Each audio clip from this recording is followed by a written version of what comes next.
isn't it? I know that. It's a Maggie had a Saturday thing, was it? A Saturday thing, and I decided Yeah. I'm gonna do it.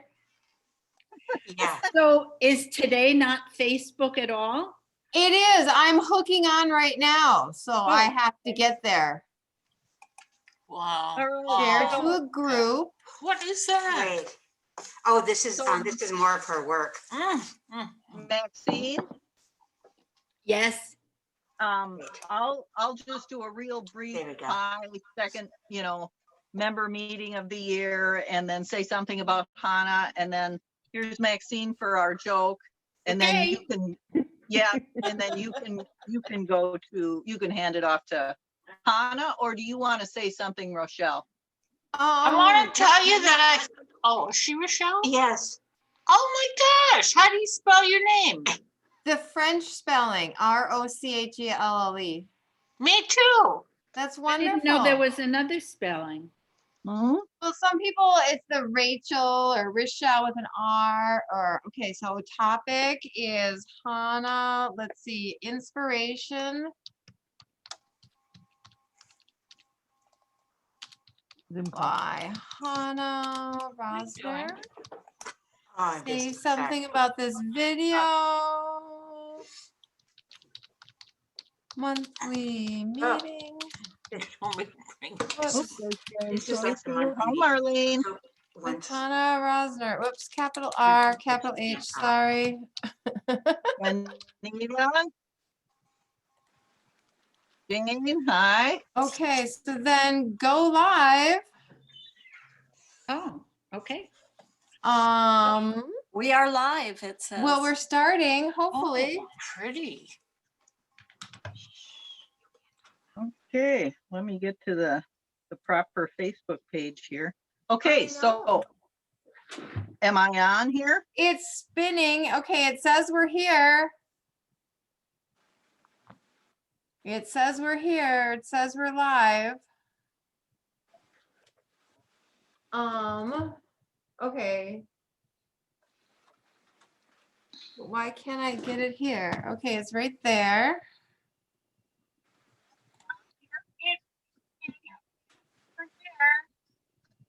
Yes, I can hear everybody and I can see you.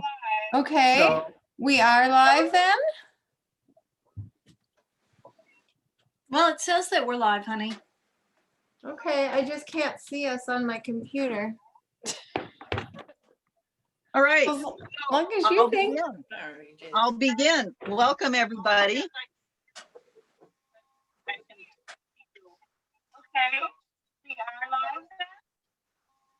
Sure. Hi, I'm Maggie Thompson. I'm president of the Bead Society this year. And I want to welcome everybody to our second meeting of the year. And we're going over Zoom. We're also through the UMBS Facebook page, and we're also through Bobby Bead Facebook page. Is that correct, Rochelle? No, we're not through Bobby Bead because that is a public page. So this is our private meeting for paid members or soon to be paying members. So it's just the private page and the Zoom. Okay. Anyway, so tonight we are extremely lucky to have an internationally known artist, Hannah Rosner. She's got an MFA in scenic and costume design from Ohio State University. But of course, her true love is beading and bead making, just like the rest of us. So over the past 20 years, she's had a lot of teaching experience, and she's also a working artist. And she has a couple of websites for you to go to, www.goodrivergallery.com, and her Etsy site is hannarachel.etsy.com if you want to see more of her work. That's all I have as my very brief little MC for tonight. I'm going to hand it off to Maxine now for our monthly joke, which we have missed sorely over the last few months. So Go ahead, Maxine. The ball is in your court. Okay, so I just want to talk about COVID and how this year, which is used to be 2020 and it's 2021, and it seems that, yeah, I bought a planner last year and I bought one again this year. What is wrong with me? And with this COVID stuff, you know what you have to do every so often is try on your jeans. And there was a time when I would yell at my daughter saying, don't go out tonight. And now children yell at their parents, don't go out, don't go out. So things have really changed over this last year plus. And I think that the hardest thing I find is that I can now walk into a bank wearing a mask and ask for money. So that's all I have. Thank you, Maxine. Thanks, Maxine. And Rochelle, do you want to take it from here and introduce Hannah a little more? Yeah, Hannah Rosner has been a Team Toho designer as well for us for at least a decade. I believe she's done every single Toho challenge there was. If she wasn't asked to be a feature designer, then she took it upon herself to always get all the beads, look through her stash and find the colors and create something truly amazing. And several times she even lets me wear them to the shows to support, because her neck is the same size as mine, so they all fit. And Great. she's always taught for us as well at our Team Toho booths and as well as all over the world. So she's a true Toho ambassador. And she's been to the factory and had private tours. And so she's seen up close all the inner workings of it. And so she really knows her stuff about Toho beads, besides all the other different mediums she is an expert at. So I really think you'll enjoy her inspiration. She always has a very whimsical touch to whatever she designs, and which always touches my heart too. So she will be doing a workshop for us in April. And so I do have a piece of hers, this really beautiful little vessel here. This is what she's going to be teaching in her workshop, how to capture the vessel and create your own vision and just make it absolutely beautiful. So this is coming up in April, but you get to choose your own vessel, you get to choose your own colors, and so we'll have more on that as our spring and in the April newsletter and everything for the April workshop. So but otherwise I just am so excited to just be more inspired. So take it away, Hannah. Well, hi guys. Hi. The reason that I wanted to do this was because a lot of people have told me that over this last year, you know, in spite of the COVID jokes, that they've really had trouble with inspiration. And so I thought, well, you know, there are a couple of different projects and exercises that I do in order to become more inspired, or if I'm having an off day. And so I thought, you know, this would be maybe something that would be interesting to people. I'm going to go through them, and then at the end, we'll have plenty of time, I think, for questions, and or maybe not questions. Maybe I'll put you to sleep and it'll be the best nap you've had. I don't know. But I actually follow a number of different steps when I wake up and I look at my beads and I think to myself, you know, I'm just I'm just not digging it. So hopefully this will help you. It'll help you find your designs, your ideas. I think that we have, I'm looking on the cell phone right now, but I think that we have my screen set up so that you can see it. So if anybody can't see it, please let Rochelle know.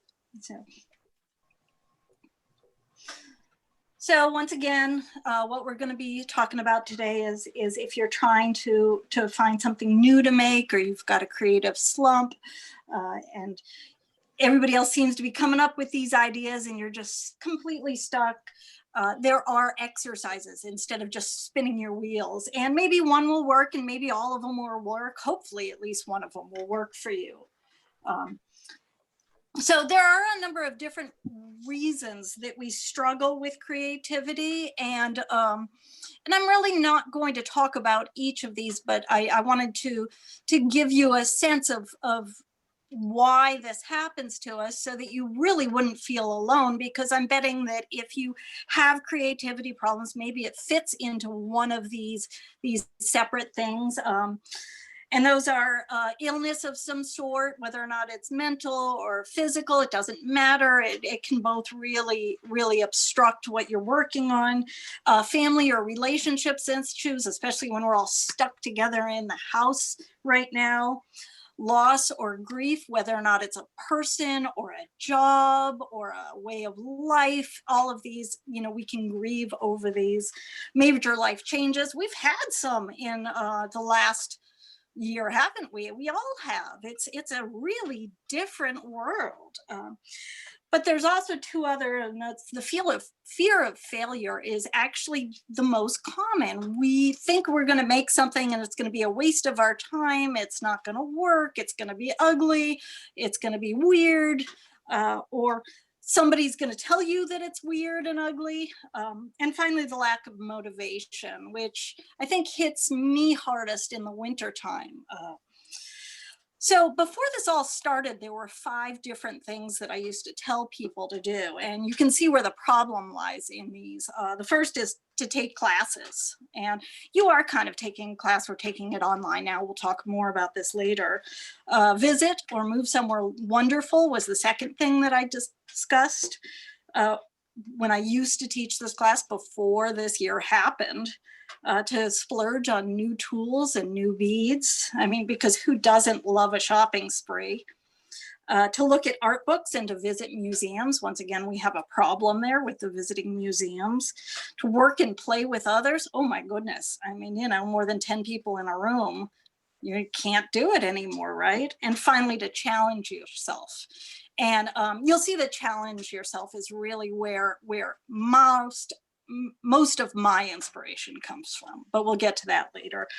That's something you can still do. So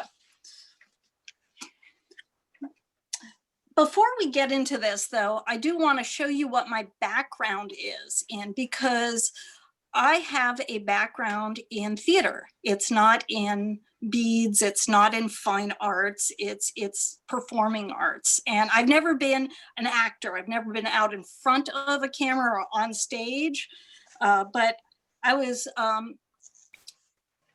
went through Carnegie Mellon and got about halfway through a grad degree, and then I got recruited out to teach at both the Art Institute International in Chicago and also the one in Pittsburgh. I went from one to the other. And I have found that actually teaching really gives you a better sense of design, and you have to come up with ways to inspire students on a regular basis, because they have to be there, and a lot of times they don't really want to. Not everyone has the opportunity to go to graduate school for design, but if you do have the opportunity for any kind of design classes outside of beading, color theory, all of these things work together. So let me show you a few of the things that I did in grad school, and also some of the things that I do now in theater. And then you'll see sort of where the drama comes in for my beadwork. So what we have here is 2 pieces. The one on the right and the bottom were for a piece called New Vaudeville. And you can see that it's got a lot of color and design. The top was it was a curtain for a show called Irma Vep, which is sort of a silly, weird, semi-horror thing that ends up getting ridiculous. And then the one on the left is for Inspector General, which was my final grad project. Here's 3 I've done recently. The one on the right is called Check Please. It takes place obviously in a restaurant. And you can see a lot of doodads and floral stuff. Down below is something called Working, which was a piece that was, it's a musical made from a set of interviews with working class people. And you can see that in this case, this piece has turned into a truck driver. And then again, on the left, the piece was for Inspector General. Now, the reason I'm showing you these is that one of my major sources of inspiration is doing other things. And we'll get to that in a bit, but I wanted to give you a little bit of my background. So the first thing I really recommend for you is to take classes still online. And you really want to go and try to learn from the artists that you admire, whether or not it's a technique or a design, because fear is really what holds people back the most. What you're going to find is that taking a class is the best way to learn a technique without the fear of failing, because everybody's there. They're all learning something new. They're all fumbling through it, and there's someone there to help you, whether or not it's online or whether or not it's in person. It doesn't matter. The world's getting smaller and smaller. Next month, where is the artist from who's coming in from March from again? Is he from Australia? I can't remember. Cliff is actually from California. Oh, is he? I thought the Australia named him like the designer of the year for Australia. Oh, So he's got it. going to Australia over this next winter, spring to teach a whole series of classes. Well, that's maybe where I thought. Yeah, it's really Yeah, interesting. but he's from to me how- California. Yeah, it's interesting to me though how now with the online we can be anywhere.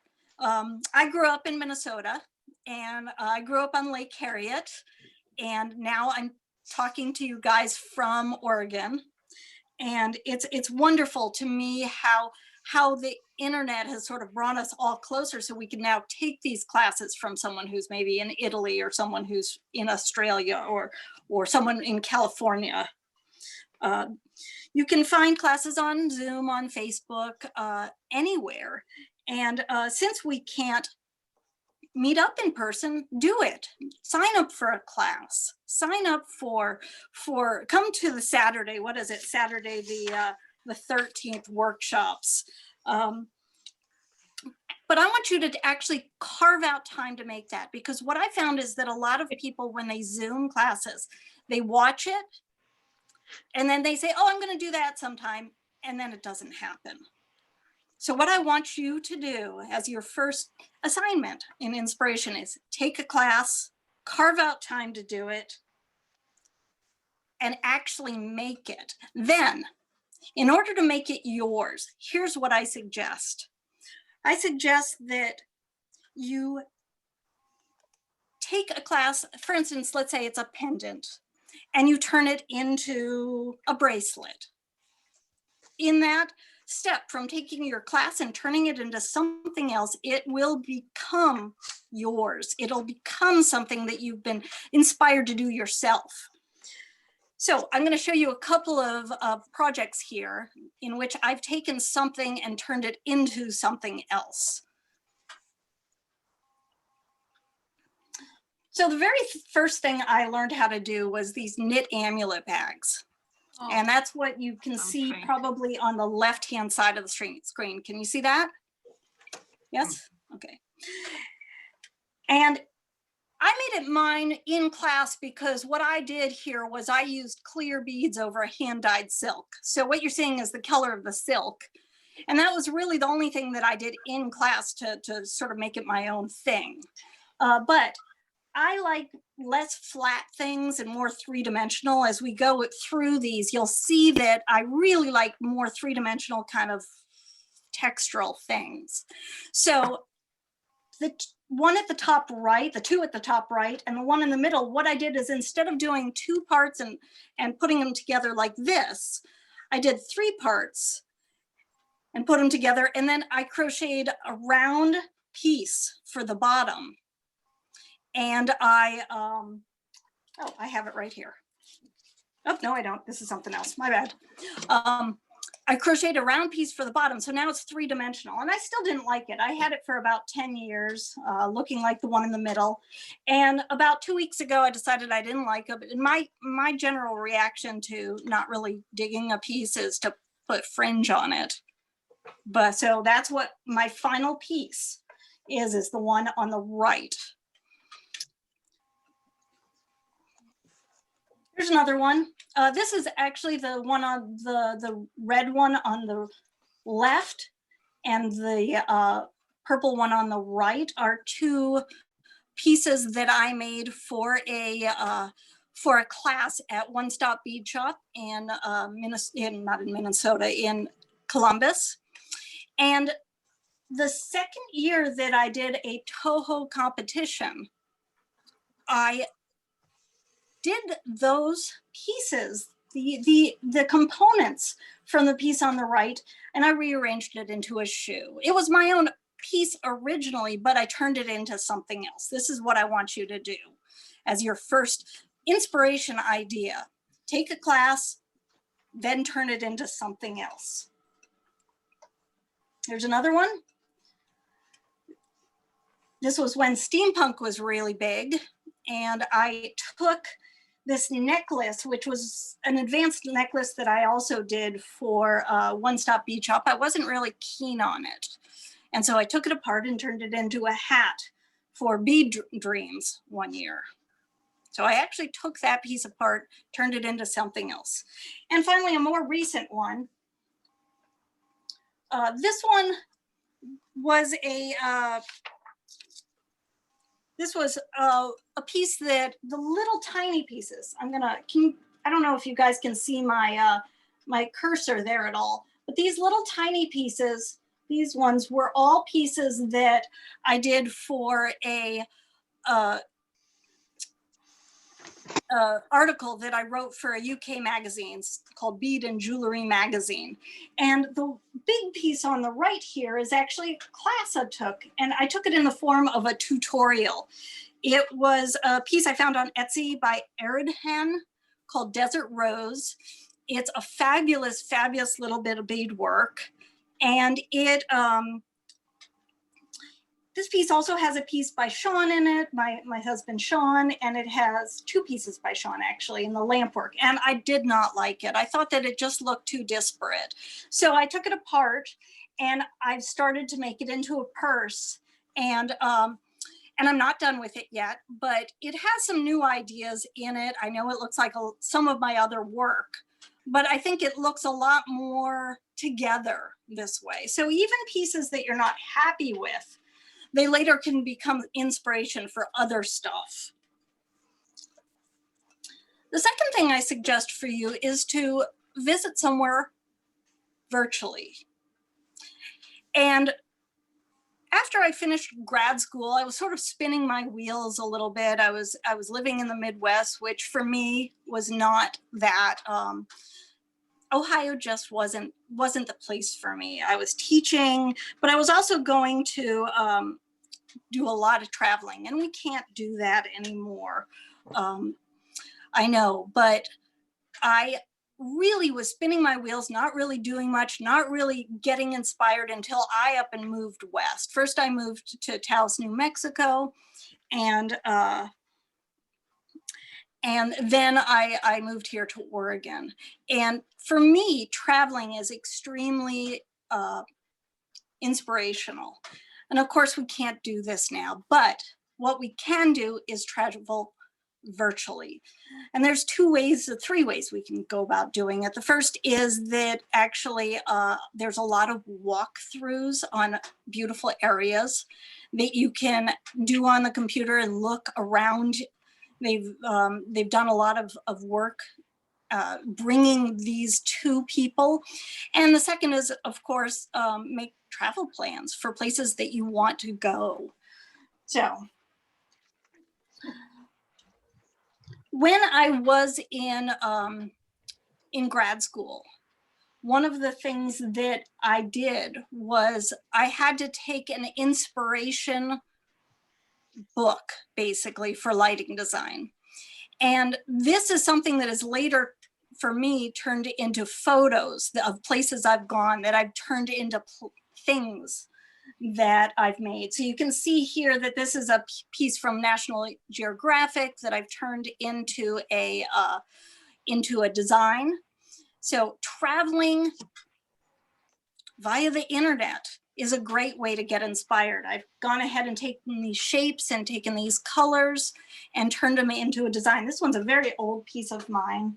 Here's the same piece using a different piece of inspiration. And instead of round beads, I use delicas, and I think they're a little more architectural. It looks very different. Here's a piece, and they don't have to be big. Your pieces of inspiration that get you through sort of to the next thing don't have to be big. Here's a tiny little bracelet that I made that was inspired by the colors and the shapes of Taos, New Mexico.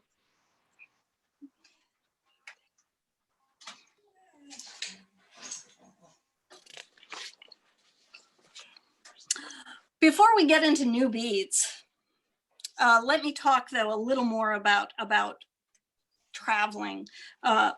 If you go ahead and look at photos from a trip that you've taken, for instance, in 2018, Sean and I went to Japan, and we were in Kyoto and Hiroshima, and we were so inspired by our journey that I was actually really surprised that Sean came home. There was a blue roofed, it had tile roofs, blue roofed house for rent right across the street from the Toho factory. And Sean called and asked how much it was. And it was very, very inexpensive to rent. And I am actually really surprised that he actually came home with me, I have to say, but we still look at photos. I've got a piece right now in the works that is about those blue tiles. It can be a small detail from something. So your second assignment is to take a virtual sightseeing trip, even if it's just somewhere local. If you don't like traveling, but you do love your hometown, can think of a way. What if someone came to visit me? What would I show them about my hometown or my backyard, even in winter? What do I think is special about this? Is it the colors in wintertime of Lake Harriet? Is it the specific curve of a tree trunk in your backyard? Is it something that sparks a memory or a dream that you had? I still dream about my house in Minnesota. I grew up, as I said, on Lake Harriet. I grew up in a little craftsman house that was on DuPont Avenue, and I still dream about it. And later on, you'll see a piece that actually is designed from a Frank Lloyd Wright window, but also reminds me of my house in Minnesota. So if you get stuck though on designing, go back to the first assignment and take a class and then apply it to somewhere you've traveled. So the next thing is new beads. New beads are awesome, especially from Bobby Beads. We don't have a local bead store here in town. I'm in Grants Pass, which when I say it, everybody goes, oh yeah, that's Fire Mountain Gems. I have never been there. they don't allow you to shop there, and that's okay with me because I would rather go through Bobby Beads and small local family-owned stores. But getting new beads is a great way of kickstarting your muse again if it's broken. Another thing that I do, because I do glass as well, is getting new tools. I love glass tools. I love them. So beads, tools, they're a great way to kickstart your muse. Now, if you're taking a look at this piece, this window, these are all beads that Rochelle recognizes because she sent them to me. The two on the left are the matte metallic Tohos, and she sent me them all and asked me to make things with them. And the one in the window, in the middle here, the one in the very middle, that one was actually one of my old designs. Since I have all these old designs, when I am really stuck, I'll just go and remake one of my old designs using new beads. And so this one in the middle, that's one it was. The one on the right, those were the permanent finish metallics, weren't they, Rochelle?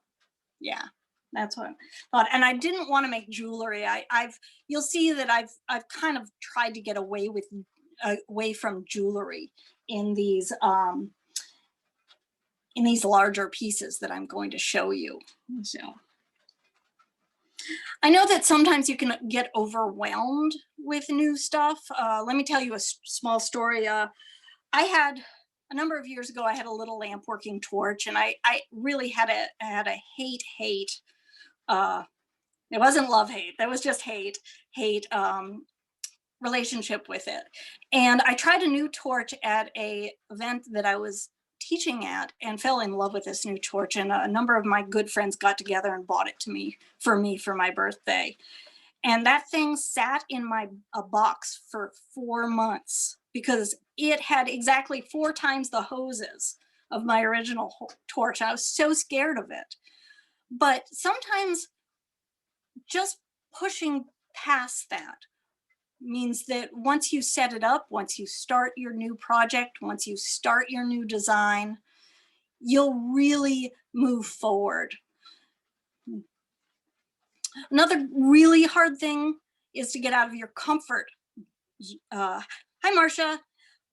Another thing that's really hard is to get out of your comfort zone. And let me show you something. And then I'm going to show you stuff that's made with my new torch. So this year, gray and yellow are the Pantone colors of the year. And I decided I am going to do something because I never use yellow. Everything I show you, except for that piece, which I already put up there, never use yellow. And I decided I was going to use yellow. So I ended up making this little piece. I ordered some beads from Starman. I was a Starman's trendsetter for a number of years. And I added some silk to it, but it was yellow and gray. And then I flipped out and added a little bit of, because you know what, when you're making your own rolls, you can break them too. So I added some little shells to it.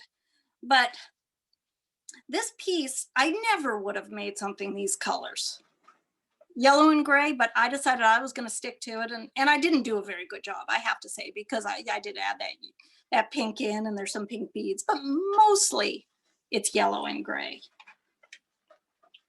It doesn't have to be a big piece. That piece took me, I don't know, probably 2 days, maybe. You know, so it doesn't have to be a big thing to get past. So here's some new pieces that I made with my new torch. These things were not possible beforehand. I want you to just sort of keep in mind that the little goldfish down at the bottom. I'm going to talk about him in a minute. Here's some more pieces that I made with my new torch. I love my new torch.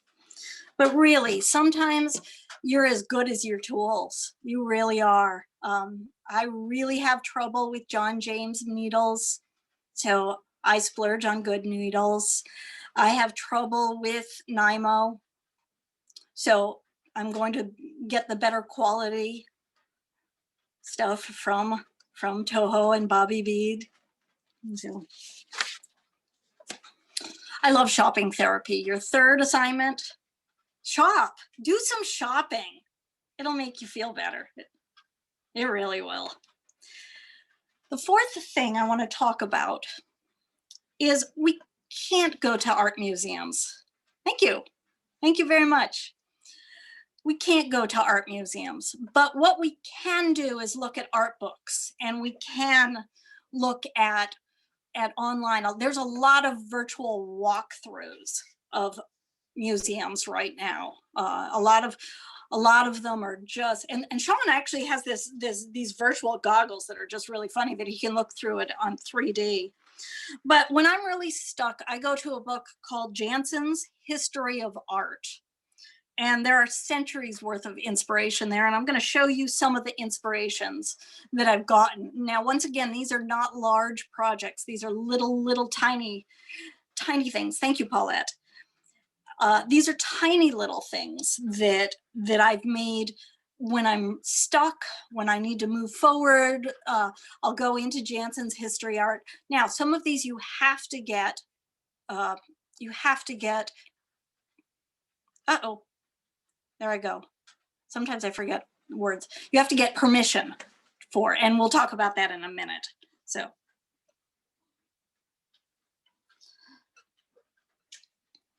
So when I was growing up, I was living in Minnesota, and my grandmother was living within walking distance of the Metropolitan Museum of Art in New York, and we would go all the time.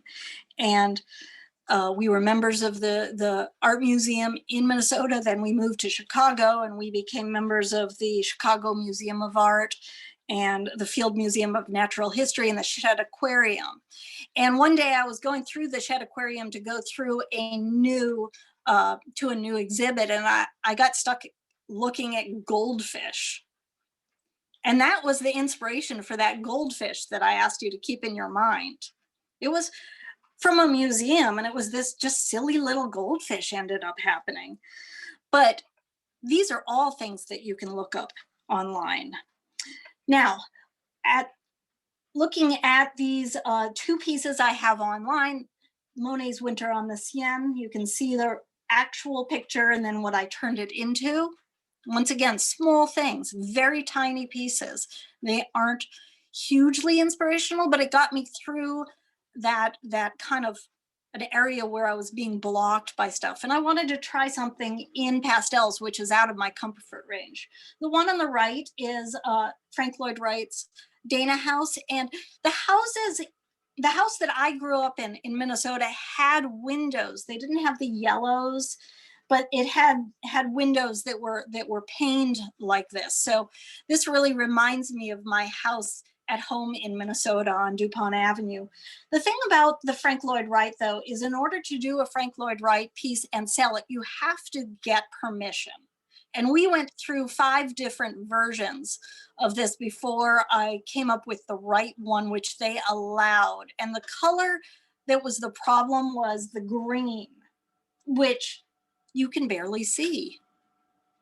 I think there are a total of something like 14 or 15 green beads in this, but they wouldn't give me permission to sell this piece as an inspiration by Frank Lloyd Wright unless I had the right green.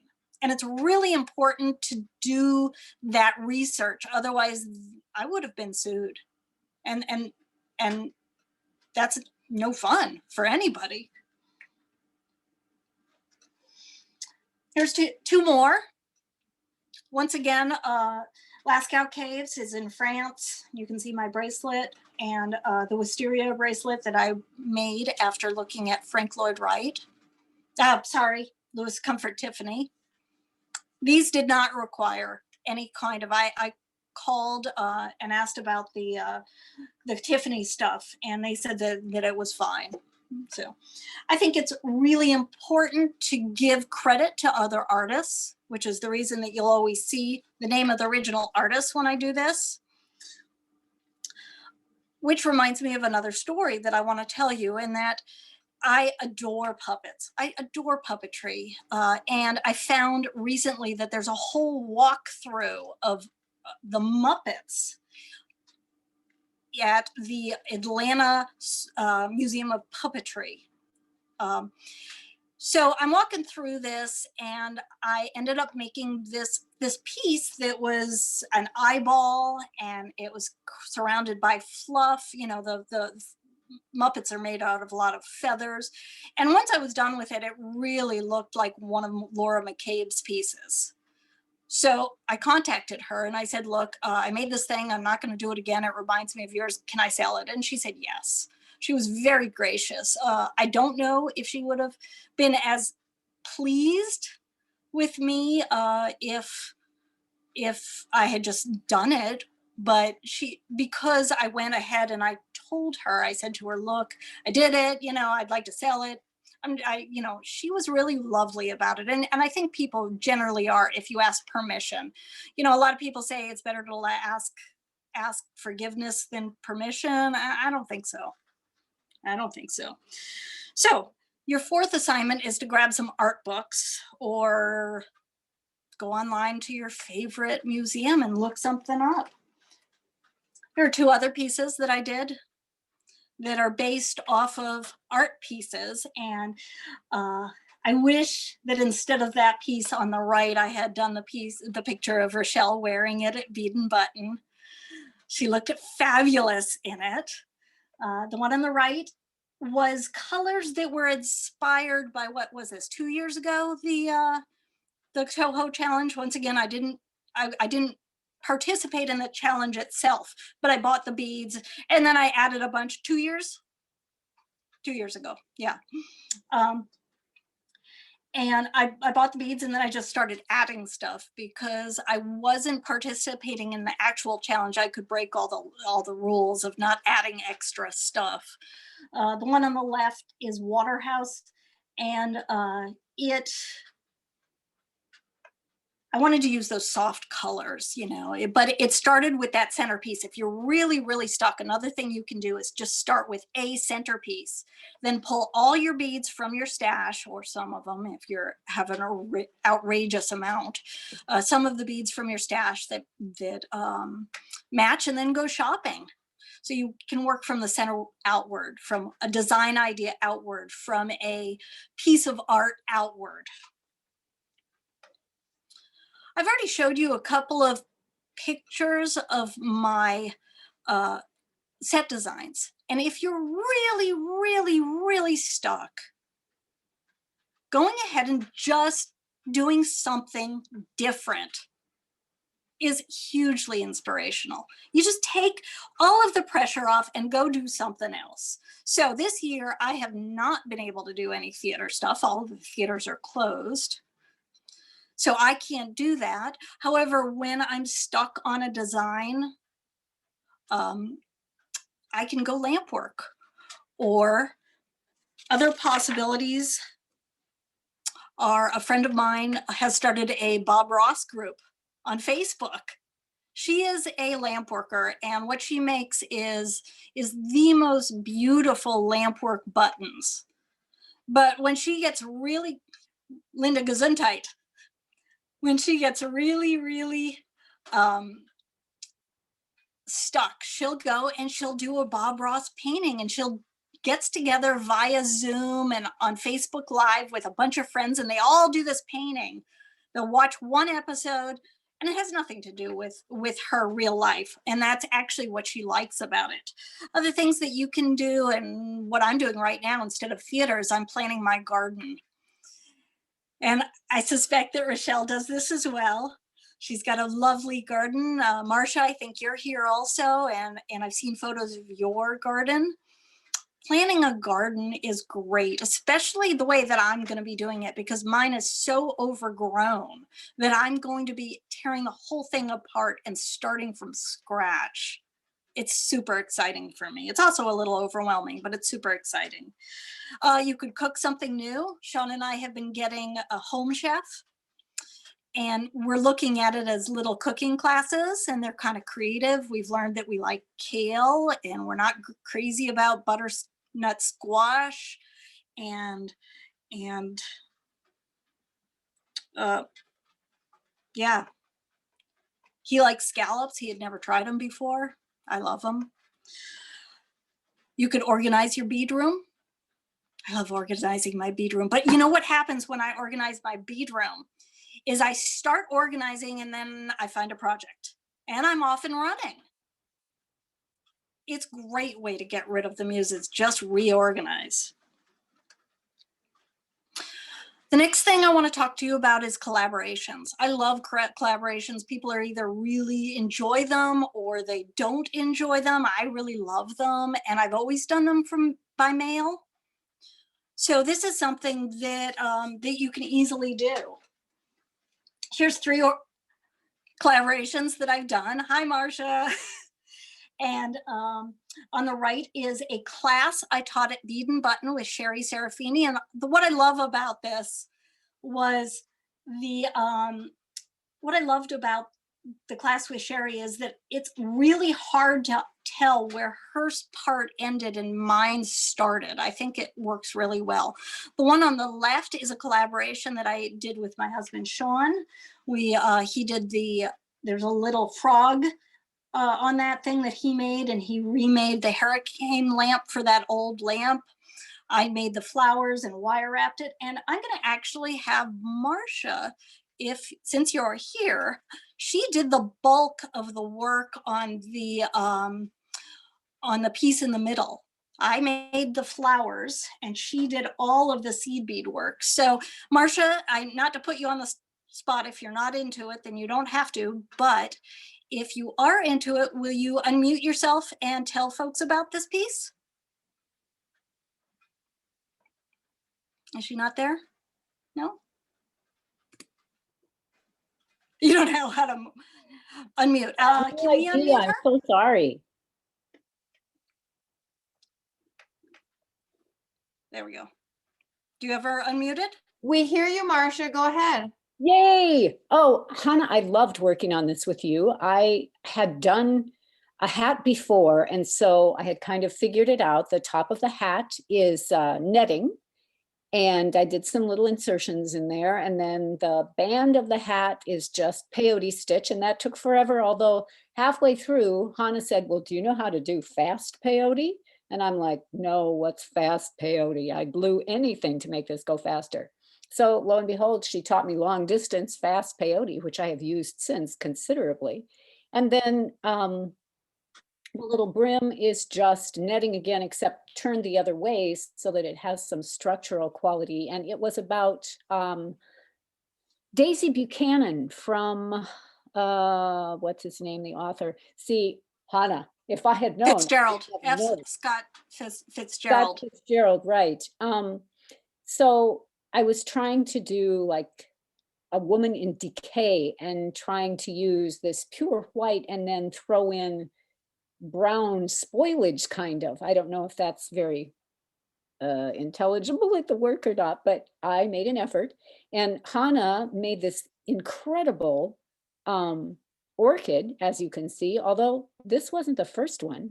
I had my piece all done and I was in the process of shooting it. And it was on the edge of a table and I had moved it so that I could just catch the sunlight that was coming in the window and it was looking spectacular. And I nudged it and it fell off on the orchid. Oh my God. And so I had to call Hannah and say, I've screwed up. I broke the orchid. Now what? And she made a new one. So collaborating with her was just a gift and a blessing because it could have been, after my huge, colossal mistake, could have been a nightmare. And she was so gracious and so kind. So if you ever have the opportunity, let me just put in a plug, to collaborate with Hannah, do it. I love collaborations. I love them. And she was so easy, but she was so upset. And the thing about glass is that it breaks sometimes. So it really wasn't a big deal, you know? So I love that piece. Now I can't remember the name of the book though. It's F. Scott Fitzgerald, and I was and her name is Daisy, and I Oh, can't Daisy. think of it either. How shameful. I know, right? Yeah. This is horrible. I'm an Well, English. you're Are you old. Anna. Well, major I'm too? old. So. I'm old. I have an Oh, excuse. Great Gatsby. Yes, thank you. Sure. Innocence in Decay, it was called. Right. That was so much fun to do. That one was a wonderful piece. Let me show you a few more collaborations and then we'll move on. So the one on the left is a gas mask. And this is a wonderful thing if you're super stuck. Did a pearl rope inspired by that. Oh, that pearls, absolutely, for Great Gatsby, absolutely. So this gas mask is a riot. What Stephen Godfrey and I did is that we basically picked a thing that there's just no reason that you would ever beat it. So if you're stuck, try this. Pick a thing that you would never put beads on and put beads on it. I mean, you know, we laughed our whole way through this, and I love the finished piece. I think it kind of looks like a horse, and I think it's neat. But the one on the right was a piece I did with John Winter, who was a lamp worker, one of my teachers, and he made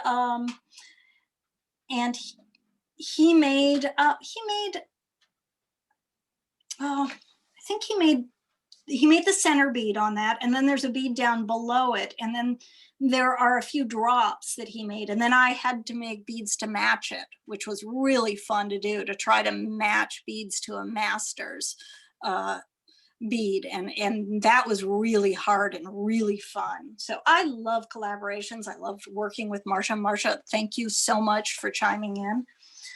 So try it. If you like working with people, then try a collaboration. They're so fun. Currently, I'm working on one with a Pittsburgh artist named Mike Mangiafico, who works in glass and does fabulous dragonflies and bugs. So.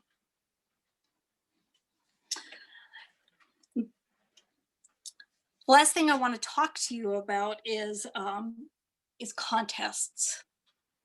Collaborations are wonderful, but contests are my single. And I think Daisy Buchanan, I think that was done for an International Society for Glass Bead Maker contest, yeah.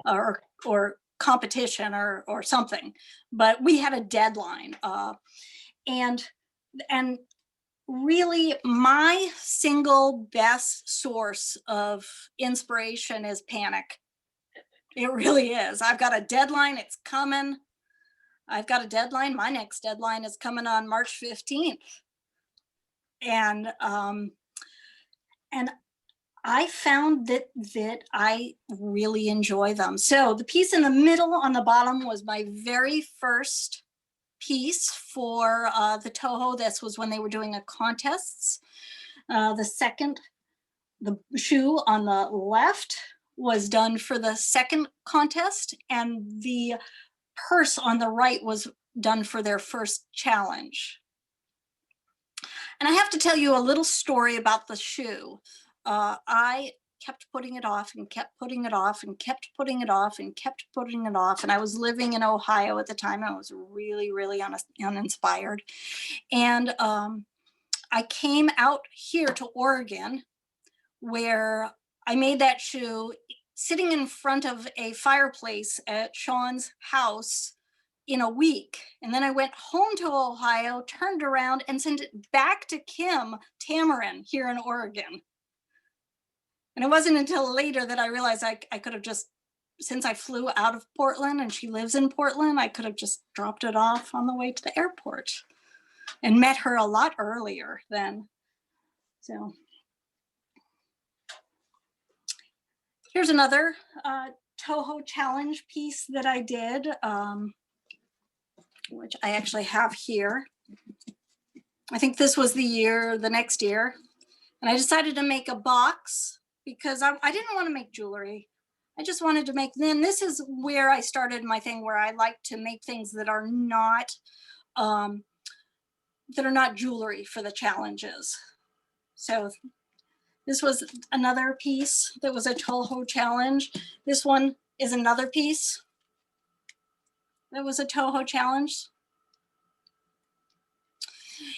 And this actually uses this same piece that I've got right here. Can you see that right there?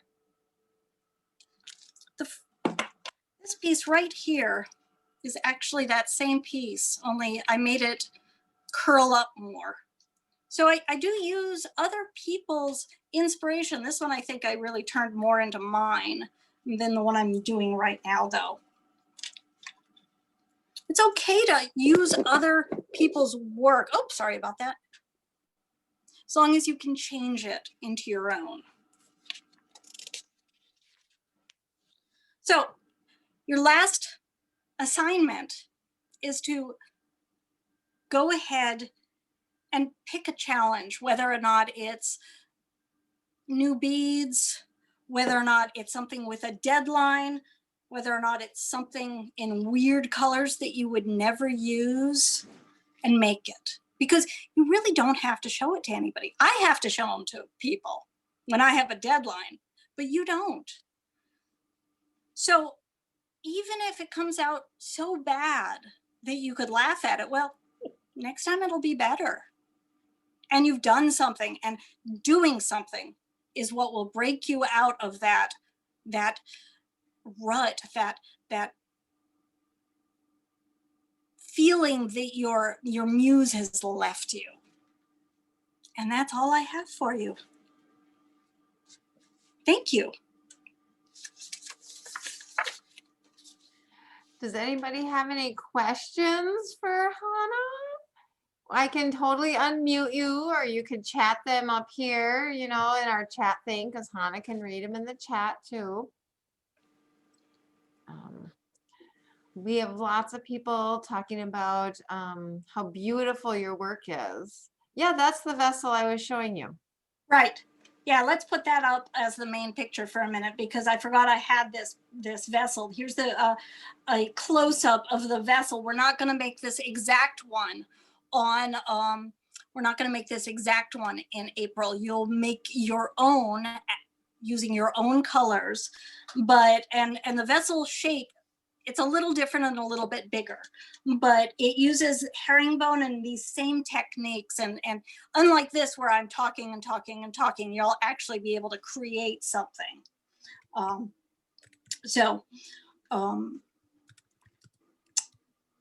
You picked those colors. Those are from one of the years that that I was not a participant, right? Mm-hmm. So I ended up adding to it, but you had picked those colors, hadn't you, Rochelle?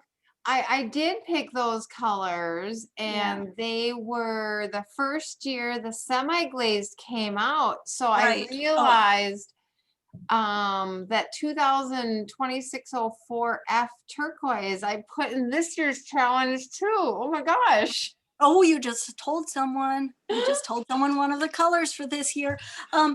It is over a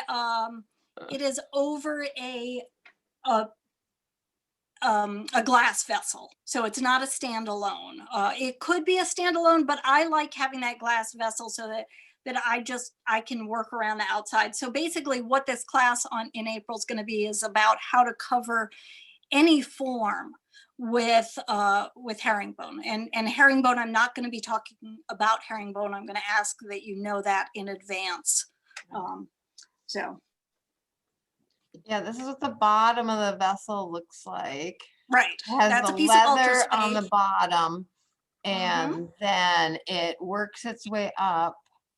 Right. And yeah, so it's just a clear, and then this one has a cover on it. But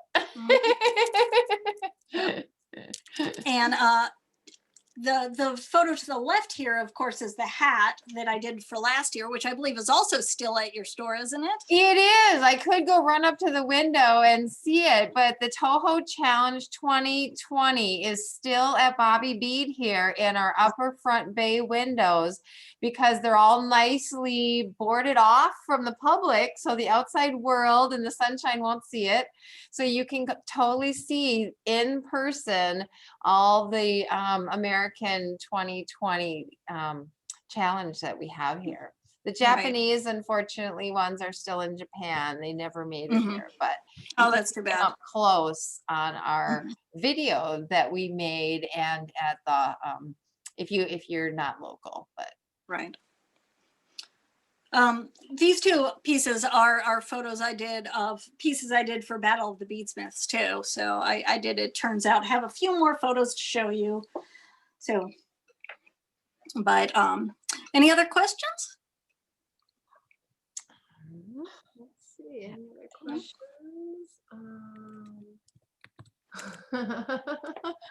We have a few people who came late and are like, darn it, I missed it. Well, you're But recording that's it, where they're aren't you? all recorded, so you can all watch if you missed, if you came in late. Everything is recorded, and will be on the group page so that you can see it in the future. What did Linda just say? It cut out before I got a chance to. Thank you, Marlene. Yeah, no, everybody, the people are talking about we're doing some yellow and gray, you know? I mean, I think Good, you've inspired good. them not to be afraid. I know it's not my color choices at all, and I love the finished piece. This uses a little bit of Dupioni silk that I've turned into a ruffle, and I have these little, but I'm not sure if you really, you know, I like them, but I don't know if you need them, and it's got nothing but gray and yellow in there in terms of the beads, and then these pieces. So yeah, I would never have used, I very rarely use gray, even though that's the black diamond, and I've never used yellow. So you know, it was really, do I use a purse pattern that I like? Paulette, what I do is I go onto eBay and I find the most interesting purses I can find, and I buy them. Here's what this one looked like when it came in the mail. I haven't finished this one. This is the one that is the rework, and I'm working it over. So I just think it's a really weird, interesting shape. And so so that's how I get my purses, is that I just find weird, interesting ones at eBay, and hopefully when they show up, they're not filthy and disgusting. I've had a few that have shown up that have, you know, smelled like smoke, or, you know, and if you ever do get one and it smells like smoke, you can stick it in a plastic bag and stick it in the freezer for a week. And for some reason that seems to take the smell away. So Really? Oh my God. yeah, I don't know. That's a great It's hack. I know it seems to work. I don't remember where I learned it from, but it seems to work pretty well.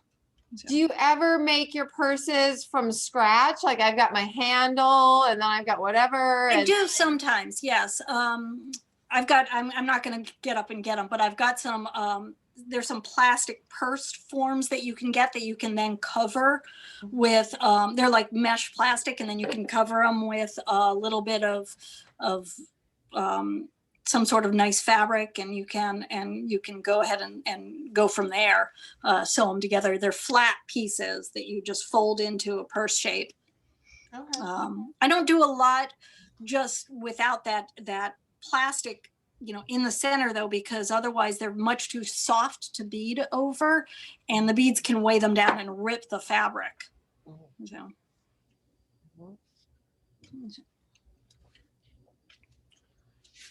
Here's another rework, by the way, that I did. This one was originally just a piece that had peyote stitch beadwork over it, and I didn't like it, and I've been adding things to it for years. I think it's done now. There's no more room. I was gonna say, is that how you know when you're done? Is you just can't get the needle in there anymore? Yeah, pretty much. Yeah. All right. I don't know. Any Well, other thank you questions? guys so much for hanging out with me.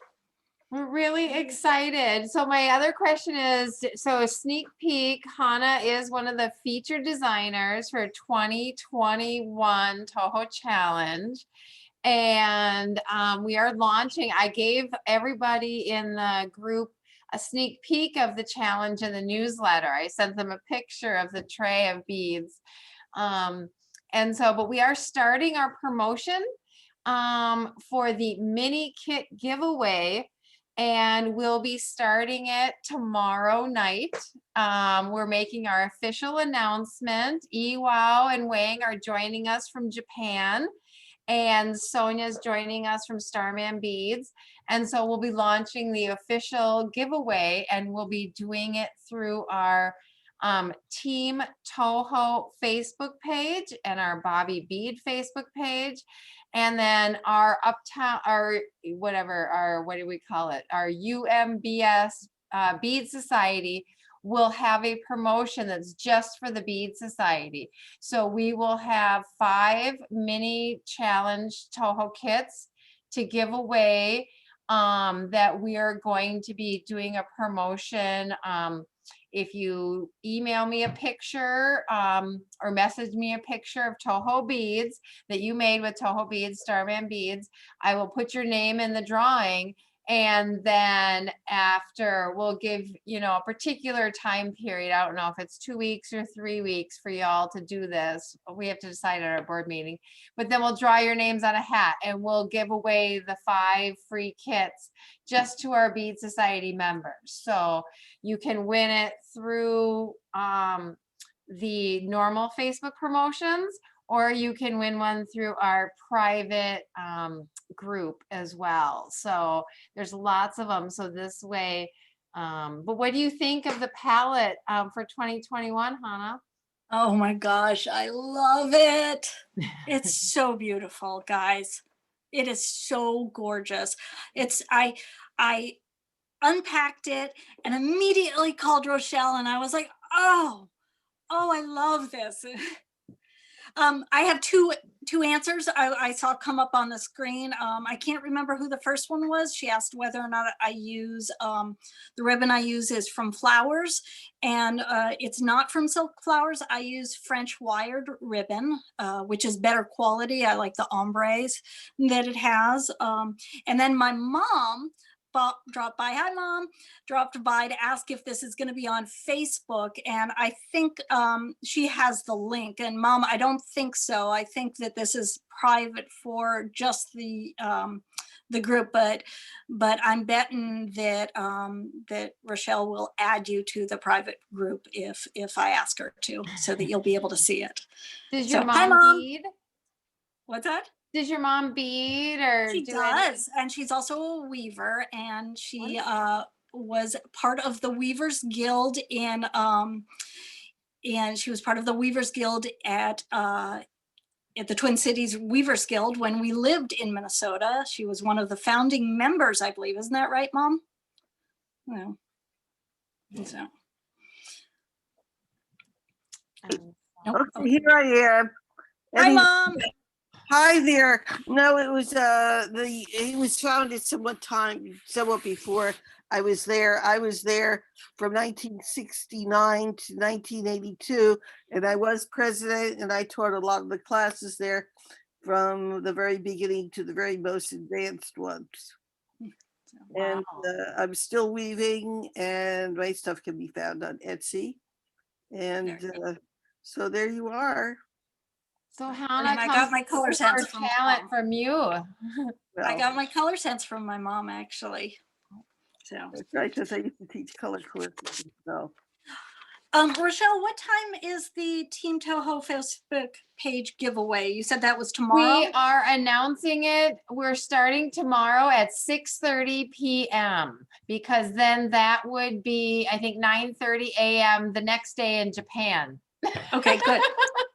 I know, right? So stop by. I'd love 6:30 to see. Central Time, 5:30 Mountain Time, 9:30 a.m. Japan time. So you Right. figure out where you guys are. Right on. Yeah, I'll stop by. I'd like to say hi to Iwao. And I just heard from Wang yesterday. I'd like to see how he's doing. So. So yeah, so there's all kinds of excitement to join the challenge if you want some new colors, some new excitement, and a pretty. whole new challenge. So pretty. They are really, really exciting. I hope I get mine done. I hope so too, but you know, there's, you know, just like everything else, there's not the strong deadline. There's the first ad deadline, the second ad deadline, the third ad deadline, you know? Right. Right. But that's part of your intimidation that you were talking about. Don't I know, put it's that panic, it pressure really on is. yourself in order Right. to stop the flow, right? Absolutely. It'll be to you by March 5th, or well, it'll be out by March 15th. It will, I promise. But wonderful. Well, I'm so glad. And then on Saturday, the 13th, we are doing our Facebook Live, Beating Basics Live. And the idea of the Saturdays is because we can't do our library outreach program anymore. We can't have our UMBS, our, what's it called? The bead bazaar, you know, we can't do all these things. So we want to reach out anyway. So if any of you people on our members want to teach basics classes with me on any of these Saturdays, then it's a perfect opportunity for you to still you know, do the same thing you would be doing in the library. And so you would bead on Zoom and teach anything that's a basic beginner something to get people started, to, you know, so that they don't say, oh, that's really cool, but I could never do that. You know, get them over the fear of starting and show them how easy it is. And then they'll be going to town before you know it. So Saturday, the 13th of February, we're celebrating Lunar New Year, which is on the 12th. So we have our lucky bracelets, which are the stretch bracelets with that cool Chinese knot on the end of the guru bead. And so, and then I'm also teaching your basic wrap bracelets. So if anybody wants to work with leather and beads, there's a variety of different ways you can do these fun things. And I still have a place for a couple more. So if anybody wants to join me and teach something basic, email or message me and you can join us. And then the next one is March 20th, the first day of spring. So then we could totally celebrate spring all the way around. So put that on your Saturday beading schedule and get your leather and get your beads and, you know, just bead along with us. So other than that, and then Cliff Swain Solomon will be teaching the March 1st monthly meeting class and all about his design. He's incredible. So come back and it'll be Zoom and through the Facebook group again. So other than that, anybody else have anything they want to say, announcements or anything? Well, then thank you for joining us once again. Thank you so much, Hannah, for spending your time and sharing your creative spirit with us. And I know I just want to go home and bead. I don't know. What about you guys? Wonderful. Well, terrific. You all have a great night and we will see you next time. Bye. Hi.